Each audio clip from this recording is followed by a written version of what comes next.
అందమైన చర్మ సౌందర్యం మీ సొంతం. Second aqua radiance deep cleansing gel.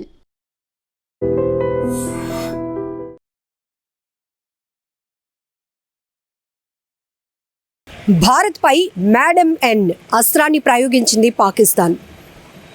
Influencer జ్యోతి మల్హోత్రా దర్యాప్తు సంస్థల విచారణలో విస్తుపోయే నిజాలు ఒక్కొక్కటిగా వెలుగు చూస్తున్నాయి. ఏంటి ఈ మేడం ఎన్? ఎస్, పాక్ పెట్టిన కోడిది. ఆమె అసలు పేరు నౌషాబాద్ షెహజాద్ మసూద్. ఈమె ఒక ఎంటర్‌ప్రెన్యూర్.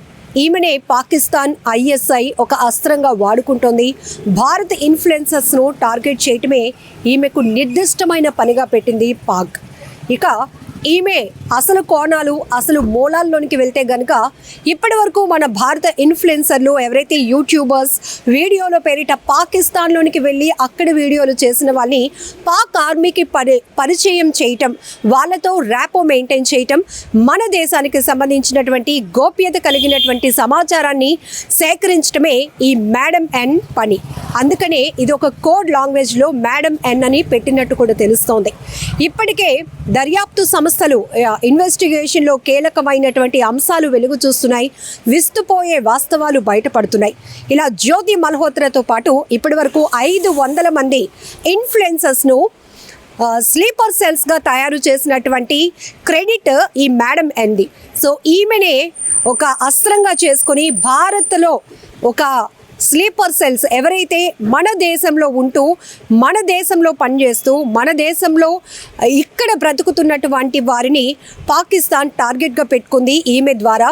సో ఈమె పాకిస్తాన్ ఆర్మీ నుంచి కొంత అమౌంట్ పంపించడమే కాదు, ఇక్కడున్నటువంటి సమాచారాన్ని మన ఇండియన్ ఇన్ఫ్లుయెన్సర్స్ ద్వారా కూడా తెలుసుకునే ప్రయత్నం చేసింది. అంతేకాదు ఇక్కడ మన వాళ్ళు ఇన్ఫ్లుయెన్సర్స్ ఎవరైనా పాకిస్తాన్కి వెళ్తే కూడా వాళ్ళకి పూర్తి హెల్ప్ కూడా చేస్తూ ఉంటుంది ఈ షెహజాద్ మసూద్. సో ఈమె గురించి తెలిసినప్పుడు కూడా షాక్ అయింది ఎన్ఐఏ. సో దర్యాప్తు సంస్థల విషయంలోకి వస్తే విచారణలో చాలా విషయాలైతే బయటపడతా ఉన్నాయి.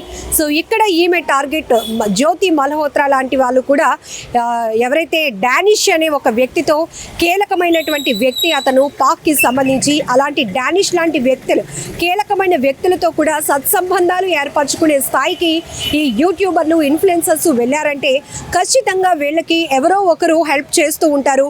వాళ్ళల్లో ఈ షెహజాద్ కూడా ఒక కీలకమైనటువంటి మహిళ. సో ఈమెకి పాకిస్తాన్ ఒక కోడ్ కూడా పెట్టింది మేడం ఎన్ అని చెప్పి. సో ఇక్కడి నుంచి వెళ్ళిన వాళ్ళందరికీ కూడా పాక్ ఆర్మీకి పరిచయం చేయటం, వాళ్ళతో ర్యాపో మెయింటైన్ చేయటం, ఎప్పటికప్పుడు కాంటాక్ట్లో ఉండి ఇక్కడ విషయాలు అడిగి తెలుసుకోవడం లాంటివి జరిగాయి. మన ఇండియన్ ఆర్మీకి సంబంధించినటువంటి కీలక అంశాలు కావచ్చు.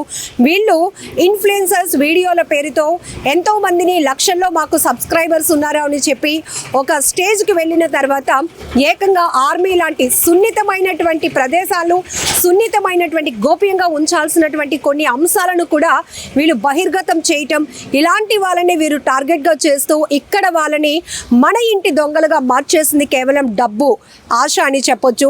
ఎందుకంటే పాకిస్తాన్ నుంచి వస్తున్నటువంటి డబ్బుకు కక్కుర్తిపడి ఇక్కడ ఉంటున్న వాళ్ళు మన ఇంటి దొంగలుగా మారి మనకి సంబంధించినటువంటి సమాచారాన్ని పాకిస్తానీలకు చేర్చడం జరుగుతోంది. పాక్ ఆర్మీకి వీళ్ళు ఒక స్లీపర్ సెల్స్గా మారటానికి ఇక్కడ షెహజాద్ని ఒక అస్త్రంగా మార్చుకుంది పాక్ ఆర్మీ. సో పాక్ ఐఎస్ఐతో కీలకమైనటువంటి సంబంధాలే కాదు, అక్కడి నుంచి వచ్చినటువంటి ఒక ఖచ్చితమైన సమాచారాన్ని క్లియర్గా నిర్దిష్టమైనటువంటి సమాచారంతో ఆమె పని చేయడం జరుగుతుంది. ఒక కీలకమైన వ్యక్తిగా మారింది. ఇక్కడికి ఇప్పుడు మనం చూడొచ్చు వీళ్ళ ద్వారా, ఈ ఇన్ఫ్లుయెన్సర్స్ ద్వారా కూడా దాదాపు 3000 మంది వరకు కూడా మన భారతదేశంలో ఉన్న వాళ్ళకి వీళ్ళు హెల్ప్ చేస్తున్నట్టు నటించటం. ఇక్కడ వాళ్ళు అంటే పూర్తిగా చూడండి, ఇక్కడ తర్వాత ఎలాంటి పరిస్థితులు నెలకొంటాయో కనీస ఇంగిత జ్ఞానం కూడా వీళ్ళకు లేకపోగా పాకిస్తాన్ అనేది నిజంగా ఎప్పటికీ మనకి బిగ్ ఫైట్ ఎప్పుడు పాకిస్తాన్తోనే జరుగుతూ ఉంటుంది. అలాంటి దేశానికి మనం వెళ్ళొచ్చా? మన దేశానికి సంబంధించినటువంటి సమాచారాన్ని వాళ్ళకి చేరవేస్తే ఎలాంటి ఘోరాలు జరగబోతాయి, ఎలాంటి దారుణాలకు వాళ్ళు ఒడిగడతారు అనే మినిమం కామన్ సెన్స్ కూడా లేకుండా వీళ్ళు ఇన్ఫ్లుయెన్సర్స్ ముసుగులో ఇక్కడ ఇన్ఫ్లుయెన్సర్గా ఎలా మారారు, ఒక సామాన్యమైన కుటుంబం నుంచి వచ్చిన వీళ్ళు అక్కడ ఇక్కడ కొన్ని వీడియోలు అలాగే టూరిస్ట్ ప్లేసెస్ని కవర్ చేస్తూ అక్కడ ఉన్నటువంటి ఇన్ఫర్మేషన్ అంతా పబ్లిక్కి షేర్ చేస్తూ అలా ఒక పాపులారిటీ సంపాదించుకుని ఒక ఇన్ఫ్లుయెన్సర్గా మారిన తర్వాత విదేశాలకు కూడా వెళ్ళి అక్కడ వీడియోలు చేయటం, మేము ఇంత ఈజీగా కనెక్టింగ్తో అక్కడికి వెళ్ళగలిగాము, సో అక్కడ ప్రాసెస్ ఎలా ఉంటుందో అని వీళ్ళు చెప్పగలిగారు అంటే ఖచ్చితంగా వీళ్ళు ఆ దేశానికి సంబంధించి ఎవరో ఒకరి సహకారం లేకుండా అక్కడికి అంత ఈజీగా వెళ్ళలేరు. ఇంకా పాక్ బార్డర్ ఏదైతే జీరో లైన్ ఉంటుందో అక్కడికి వెళ్ళటమే చాలా కష్టం. అంటే మన తెలుగు వాళ్ళు అక్కడికి వెళ్ళి అక్కడ వీడియోలు కూడా చేయటానికి సాహసించారు అంటే వాళ్ళకి అంతగా రెడ్ కార్పెట్ పరచడానికి వెనకాతల ఏదో కుట్ర ఉంటుందని ఆలోచన కూడా వీళ్ళు చేయాలి. కానీ ఇక్కడ ఈ మేడం అండ్ కోడ్ ఏదైతే ఉందో పాక్ ISI కనుసన్నల్లో నడుస్తున్నటువంటి ఈమె కీలకంగా మారింది. మన దేశానికి సంబంధించినటువంటి ఇన్ఫ్లుయెన్సర్స్ని తన గుప్పిట్లో పెట్టుకుంది. కేవలం డబ్బు ఆశ చూపించి పాక్ ఆర్మీతో సత్సంబంధాలను ఏర్పరిచి మన దేశానికి వెన్నుపోటు పొడవటానికి వీళ్ళు కారణమయ్యారు. ఇందులో ఎలాంటి గూఢాచారులుగా వీళ్ళు మారటానికి కూడా ప్రధానమైన కారణం ఈ మేడం ఎన్గా తెలుస్తోంది. మొత్తానికి పహల్గాం దాడి తర్వాత ఇన్ఫ్లుయెన్సర్స్ ఎవరైతే బోర్డర్ దాటి విదేశాలకు వెళ్ళి అక్కడ వీళ్ళు ఎలాంటి యాక్టివిటీస్ చేశారు, ఎవరితో ర్యాపో మెయింటైన్ చేశారు, వీళ్ళ చాటింగ్ ఏంటి, కాల్ లిస్ట్ ఏంటి, వీళ్ళ ఆర్థిక లావాదేవీలు ఏంటి, అసలు వీళ్ళ ఫైనాన్షియల్ స్టేటస్ ఏంటి, వీళ్ళ కుటుంబ పరిస్థితులు ఏంటి అని పూర్తిగా NIA కీలకంగా దర్యాప్తు కొనసాగించిన తర్వాత ఎంతోమంది ఇన్ఫ్లుయెన్సర్స్ను ఇప్పటికే అదుపులోనికి తీసుకోవడం, రోజుల తరబడి విచారణ కస్టడీలోనికి తీసుకొని విచారించిన సందర్భాలు కూడా మనం చూసాం. సిరాజ్ సమీర్ కావచ్చు, ఇక్కడ జ్యోతి మల్హోత్రా కావచ్చు, ఆమెతో పాటు కర్ణాటక, ఉత్తరప్రదేశ్ అలాగే ఢిల్లీకి సంబంధించి ఇక ఏపీ, తెలంగాణలో కూడా కొంతమంది ఇన్ఫ్లుయెన్సర్స్ని అదుపులోనికి తీసుకున్న సందర్భాలు కూడా మనం చూసాం.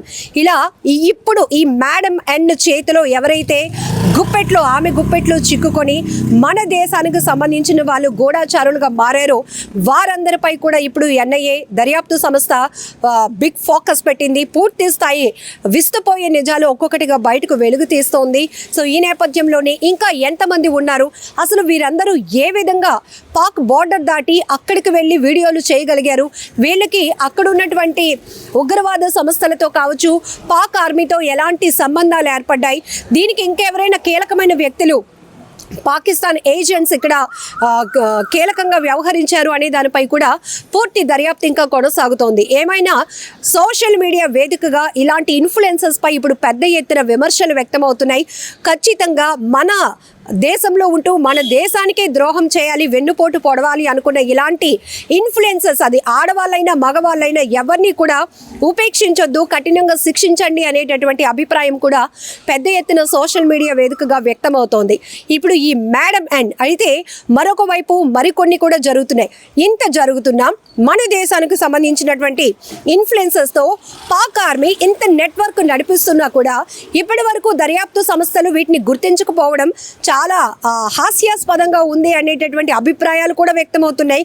ఇందులో మన దేశానికి సంబంధించినటువంటి ఇంకా ఇంటి దొంగలు ఎవరున్నారు, ఇంటి దొంగలు మీన్స్ ఇక కీలకమైనటువంటి ఆర్మీలో కానీ త్రివిధ దళాల్లో పనిచేస్తున్నటువంటి ఉన్నతాధికారుల హస్తం ఏమైనా ఉందా, వాళ్ళు కూడా ఇట్లా ఈ డబ్బుకు కక్కుర్తి పడినటువంటి వాళ్ళు ఉన్నారా, ఇలా దేశానికి వెన్నుపోటు పొడవడానికి సిద్ధపడినటువంటి మైండ్ సెట్తో ఉన్న వాళ్ళు ఎవరైనా ఉన్నారా, దీనిపైన కూడా ఇంకా కఠినంగా శిక్ష అమలు చేయాలి, అలానే దర్యాప్తు ఇంకా పటిష్టంగా చేయాలనేటువంటి అభిప్రాయాలు కూడా భారత పౌరుల నుంచి వ్యక్తమవుతోంది. ఏదేమైనా చూడాలి మరి ఇన్ఫ్లుయెన్సర్స్ ముసుగులో వీళ్ళు చేసిన దేశ ద్రోహానికి సంబంధించి ఎలాంటి శిక్షలు అమలు చేయాలి. ఇంకా మీ ఫోకస్లో ఇలాంటి యూట్యూబర్స్ కానీ ఇన్ఫ్లుయెన్సర్స్ కానీ ఎవరైనా ఉన్నా కూడా కామెంట్ చేయండి. నిజంగా ప్రస్తుతం ఉన్నటువంటి సమాజం దేనికి ప్రయారిటీ ఇస్తుంది? ఆర్థిక సంబంధాల చుట్టూ మాత్రమే తిరుగుతుంది. మళ్ళీ ఎన్నికలంగానే చాలా విరక్తి కలుగుతాం. మంచి అనిపిస్తుంది కదా, లేడీస్ కూడా ఛాలెంజింగ్ జాబ్స్ చేసినప్పుడు చాలా బాగుంటది. ట్రాఫిక్ అసిస్టెంట్స్ గా నియమించిన ట్రాన్స్జెండర్స్ అందరితో సాల్యూట్ చేయించుకుంటున్నారు. ఫుడ్ డెలివరీ ఇవ్వటానికి వెళ్ళినటువంటి డెలివరీ బాయ్ అనిల్ పై కళ్ళ ముందు పెళ్ళండి